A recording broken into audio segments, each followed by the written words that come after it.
Halo semua. Saya mengerti tidak ada yang suka keyakinan mereka ditentang. Itu juga yang terjadi pada saya dulu. Ketika para apologet Islam dengan seenaknya mengutak-atik Alkitab dengan pemahaman sempit mereka. Namun dari situ, saya belajar mencari tahu kebenaran Alkitab. Dan dari sinilah, saya akhirnya mengetahui mana yang benar dan mana yang salah tanpa menuding pihak manapun sebelum mencari kebenaran. Jadi, saya berharap kawan-kawan Islam yang kebetulan menonton video ini juga bisa lebih dewasa dalam menyikapi sesuatu. Cobalah dulu mempelajarinya sebelum mengatakan apa yang saya katakan ini adalah sebuah kesalahan. Dalam video kali ini, saya akan merangkum dengan singkat 3 kesalahan sejarah dalam Al-Quran yang tidak disadari oleh penulis awal Al-Quran. Jadi, mari kita mulai membedahnya.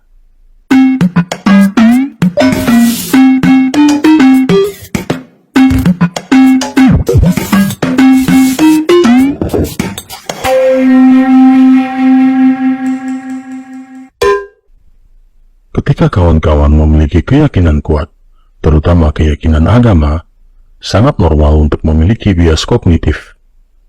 Inilah sebabnya mengapa kawan-kawan Islam kita saat mereka membaca Al-Quran, selalu merasa menemukan mukjizat-mukjizat di seluruh halamannya.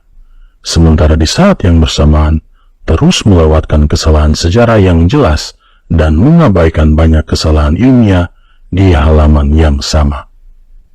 Jadi, apa kesalahan sejarah dalam Al-Quran? Ketika kita membaca surat 20 ayat 83-88, kita menemukan cerita tentang Musa ketika dia meninggalkan Bani Israel selama 40 hari. Lalu ketika dia kembali, dia menemukan mereka menyembah patung anak sapi. Al-Quran memberitahu kita siapa yang menyesatkan Bani Israel dalam ayat 85 dan ayat 87. Dan orang Samiri telah menyesatkan mereka. Siapa orang Samiri? Nama lengkapnya adalah Musa bin Zabar, Samaria As-Samiri.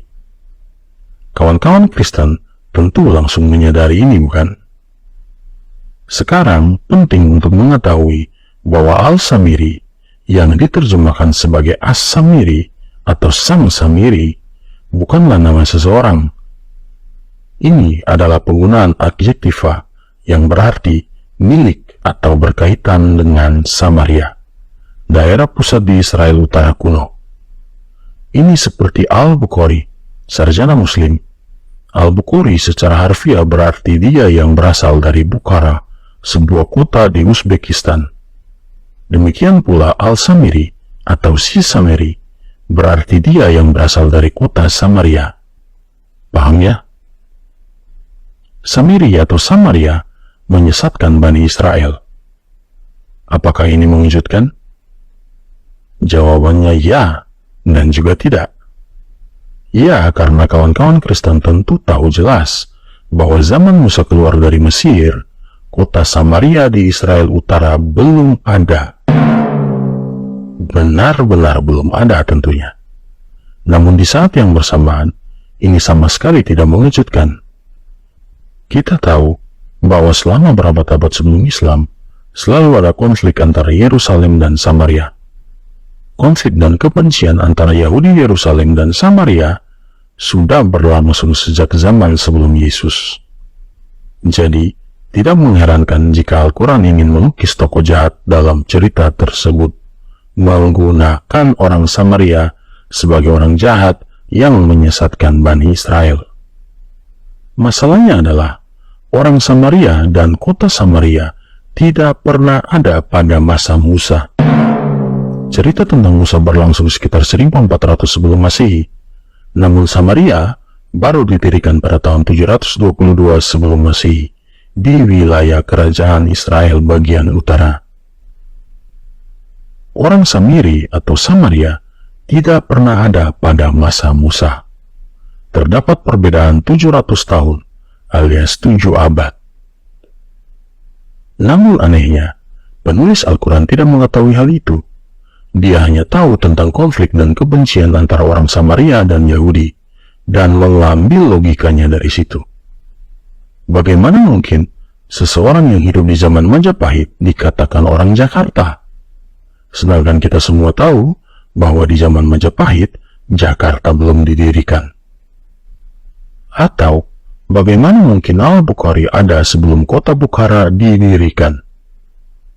Jadi, bagaimana mungkin Musa bin Zafar dikatakan Al-Samiri sebelum kota Samaria dibangun? Ini adalah salah satu kesalahan sejarah terbesar dalam Al-Quran. Tapi, itu bukan satu-satunya kesalahan sejarah.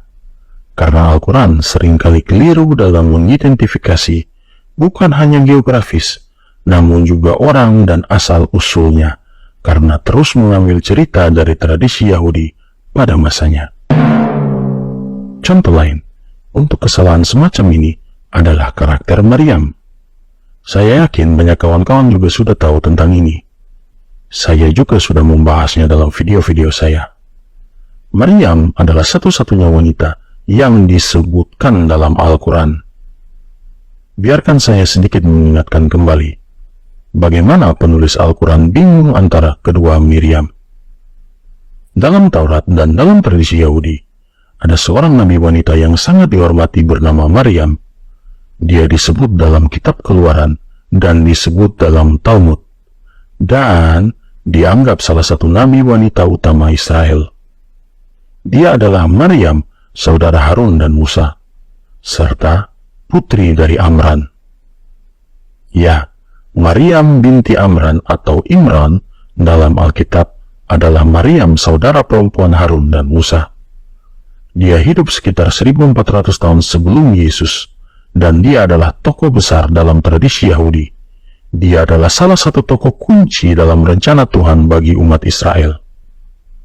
Demikian pula dengan teologi Kristen. Maria ibu Yesus, atau juga disebut Maryam dalam bahasa Arab, adalah tokoh kunci dalam rencana Tuhan bagi umatnya. Maria ibu Yesus dianggap sebagai seorang santa dan yang paling murni di antara semua wanita. Maryam ibu Yesus juga merupakan tokoh yang sangat penting dalam tradisi Kristen.